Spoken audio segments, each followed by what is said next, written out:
কুমিল্লায় পদুয়ার বাজার বিশ্ব রোড এলাকায় বাসে ট্রেনের ধাক্কায় 12 জন নিহতের ঘটনায় তদন্ত কমিটির সর্বশেষ তথ্য জানাতে যুক্ত হচ্ছেন সহকর্মী কাজী এনামুল হক।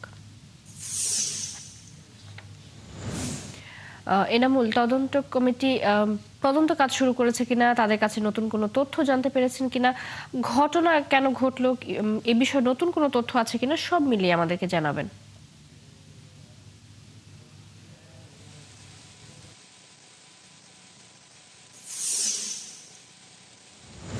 আসলে ঘটনাটি যে ঘটলো তার কারণ হচ্ছে কুমিল্লা পদুয়ার বাজার যে রেল ক্রসিংটি আছে, সেই রেল ক্রসিং এর মধ্যে যারা দায়িত্বরত ছিলেন তারা সেই সময় তারা ছিলেন না।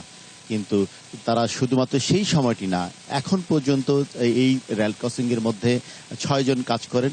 তারা কিন্তু সেই জায়গায় ডিউটি না করে তাদের জায়গায় বদলি ডিউটি কাজ করে, সেটি কিন্তু 71-এর ক্যামেরায় ধরা পড়েছে।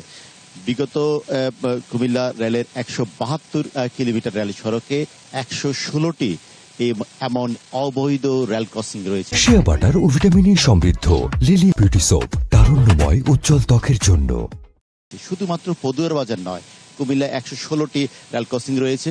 আর তদন্তের কথা যদি বলি, গেল বছর নভেম্বরে কুমিল্লা বুড়িচংয়ে এই রেল ক্রসিং দুর্ঘটনায় কিন্তু 7 জন নিহত হয়েছে, একজন অন্তঃসত্ত্বা নারী সহ। 7 জন নিহতের পরেও কিন্তু তদন্ত কমিটি হয়েছে, তদন্ত কমিটি প্রতিবেদন দেয়, কিন্তু সেই প্রতিবেদন কিন্তু আদৌ কিন্তু কাজ হয়নি। এই যে ঘটনাটি ঘটলো, ঘটনার পরে 3টি জেলা প্রশাসনের পক্ষ থেকে 2টি, রেলের 1টি, জেলা প্রশাসনে 1টি এবং সেই সাথে চট্টগ্রাম বিভাগীয় রেলের কিন্তু 1টি তদন্ত কমিটি হয়েছে। কিন্তু তদন্ত কমিটিকে আদৌ কি সেই জায়গায় স্থানীয়দেরকে জিজ্ঞাসাবাদ করেছেন, বা আদৌ কি সেই জায়গায় ঘটনাস্থল গিয়ে সেই সুরাতালের মতো যে রিপোর্টটি তৈরি করা? স্থানীয়রা বলছেন যে তদন্ত কমিটি হয়, কমিটি কাজের কাজ কিন্তু কিছুই হয় না। ঘটনা যায়, ঘটনার পরের বেলায় কিন্তু সেই আত্মনাদ কিন্তু থামে না, শুধুমাত্র মৃত্যুর মিছিলেই কিন্তু শুধু যোগ হয়। যদি বুড়িচংয়ে সেই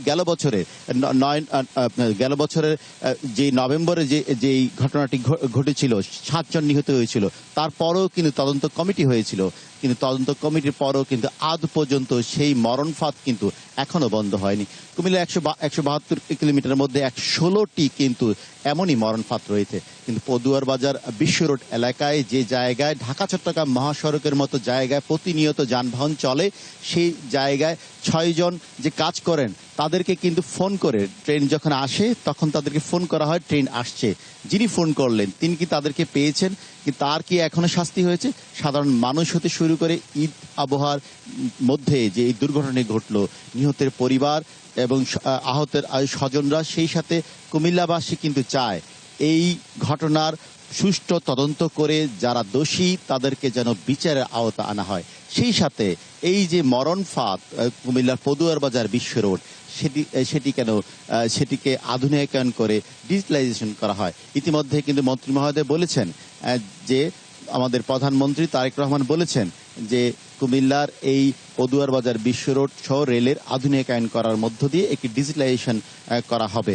কিন্তু সাধারণ মানুষ কিন্তু বলছে এই মৃত্যুর ফাঁদ কবে বন্ধ হবে? কুমিল্লার এই শুধুমাত্র পদুয়ার বাজার বিশ্ব রোড নয়, কুমিল্লার যে অবৈধ রেল ক্রসিংগুলো আছে সবগুলোকে যেন যথাযথভাবে এই মরণ ফাঁদগুলো বন্ধ করা, সেগুলো কিন্তু স্থানীয়রা বলছেন। তো তদন্ত কমিটির প্রতিবেদনে আমরা গতকালও চেয়েছিলাম যে তদন্ত কমিটির সাথে কথা বলতে, কিন্তু তাদেরকে কিন্তু সেই অফিসে কিন্তু তাদেরকে পাওয়া যায়নি। তদন্ত কাজ গতকাল তারা পরিদর্শন করেছেন, এতটুকু জায়গার মধ্যে কিন্তু সমাপ্ত রয়েছে। আজকে কি হবে সেটি আমরা পরবর্তীতে আপনার মাধ্যমে জানিয়ে দেব। তবে দুর্ঘটনা কবলিত যে বাসটি সেটি এখনো ঘটনাস্থলের পাশে কিন্তু রয়েছে এবং সেই জায়গায় সাধারণ মানুষের, উৎসুক মানুষের ভিড়ও দেখা যায়। দূর দূরান্ত থেকে মানুষ আসছেন সেটি দেখার জন্যে। তবে সবাই কিন্তু এক বাক্যে বলছেন কবে শেষ হবে এই মরণ ফাঁদ, এবং যারা ঘটনার জন্য দায়ী তাদের শাস্তি কি আদৌ কি নিশ্চিত হবে কিনা, সেই বিষয়টি প্রশ্ন থেকে যায়। চৈতি। এনামুল, অনেক ধন্যবাদ আপনাকে আমাদের সাথে যুক্ত হওয়ার জন্য। কুমিল্লা থেকে আমাদের সাথে এতক্ষণ যুক্ত ছিলেন সহকর্মী এনামুল হক।